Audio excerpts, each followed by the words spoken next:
Jeff, je vais te poser une question qui va un peu la même question.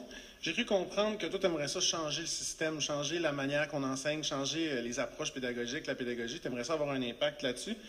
On fait comment?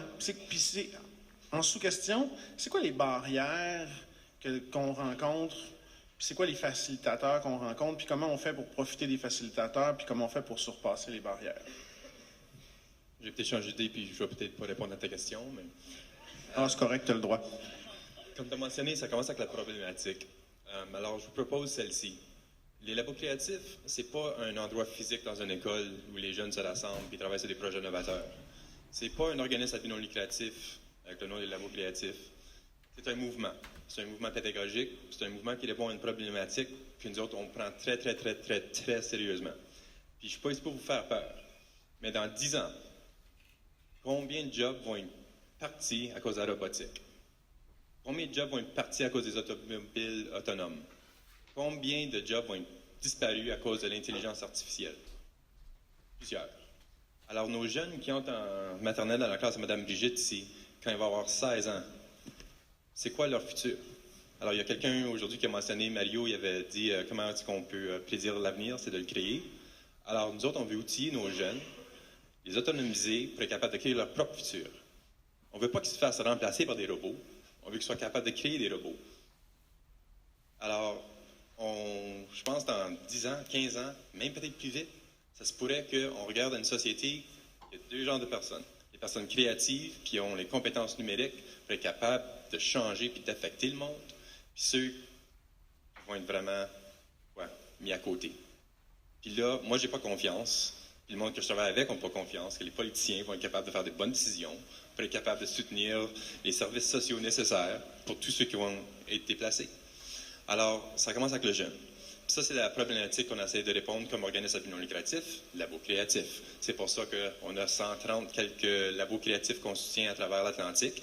Puis oui, on s'entend, celui-ci, c'est une Cadillac, mais c'est pas la seule Cadillac non plus. Mais ça prend pas tout ça pour commencer le changement. Alors, la façon qu'on livre l'éducation, c'est plus important. Alors, quand on voit voir l'éducation différemment, il faut commencer à livrer l'enseignement puis l'éducation différemment. Puis ça se fait un pas à la fois. Ça prend un champion.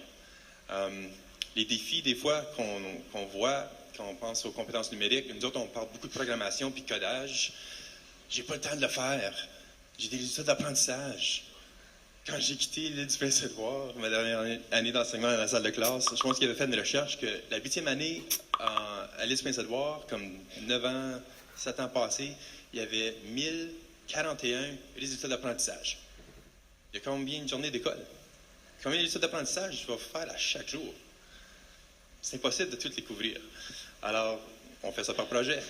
Alors, ça prend un champion, ça prend un enseignant, un jeune, un parent, quelqu'un du membre de la direction qui va faire le premier pas, qui va motiver, autonomiser les jeunes, les enseignants, pour être capables de suivre leur passion. Alors, ce changement-là, c'est ça qui est important pour nous. Les défis qu'on voit, autres que certains enseignants, que oui, il y a quelqu'un qui a mentionné aujourd'hui, la technologie, des fois, ça fait peur. Tu entres dans un labo comme ça, puis tu te dis, oh my gosh, qu'est-ce que je fais avec ça? Puis je vous promets, c'est correct de ne pas savoir ce qui se passe. Comme j'ai mentionné, on soutient plus de 130 labos créatifs. J'ai presque aucune idée de ce qui se passe là-dedans. Roberto, il avait raison. On envoie des boîtes, puis on découvre avec le jeune comment ça fonctionne, puis eux autres, ils nous enseignent. Il ne faut pas avoir peur. Alors, il y avait quelqu'un au barcamp que Natacha a animé qui a mentionné vers la fin, il ne faut pas enseigner aux élèves quoi apprendre, il faut enseigner aux élèves comment apprendre. Puis là, ils sont corrects pour la vie. Alors, c'est ce changement-là qu'on essaie de faire. Je pense que ça va très, très bien. On est dans presque 300 écoles, des 400 au Nouveau-Brunswick, 200 écoles en Nouvelle-Écosse, puis entre l'île du Prince-Édouard et Terre-Neuve, un autre peut-être 100, 200 écoles.